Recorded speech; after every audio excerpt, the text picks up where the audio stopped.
Be honest with you guys, man. I realize in life now that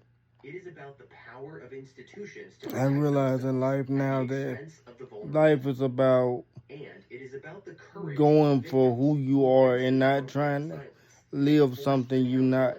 I feel like most people growing up like me, when you younger, you try to live something you not, or you try to idolize something that you see in something you want to be because you ain't comfortable enough living your own life. So most people get comfortable trying to fake being something they not. But one thing that got me out of it and the thing that'll get you out of it is you have to find something to be proud of in your own life. And I'm proud of my resiliency. I'm proud of the fact that no matter how many times I went down, I didn't give up till I tapped in and found my gift, and now I'm doing what I'm supposed to do. But that wouldn't have happened if I would have gave up every time I failed or every time I went through something harsh. That's what I love about my story the most. I kept going and kept fighting till I found my gift, tapped into it, and I ain't looked back ever since. And that's just what I want to tell everybody else. If you ain't found your gift yet, it's there. You just got to keep that hope alive and keep working for it. And you got to trust that God will guide you to where you're supposed to be at the right time. And that's what I love about my career and I love about my life. God guided me here.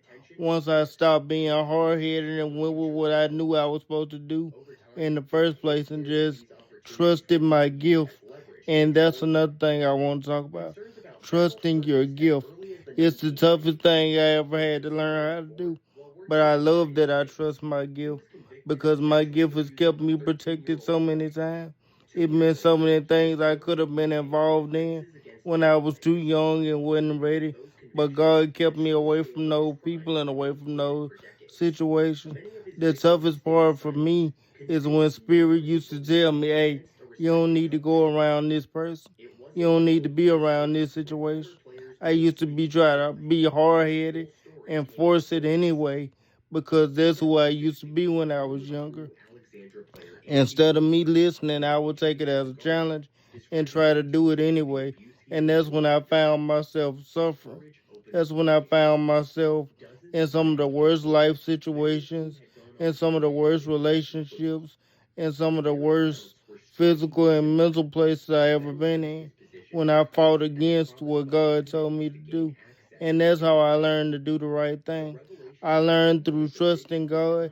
He gonna guide me in the right direction. Sometimes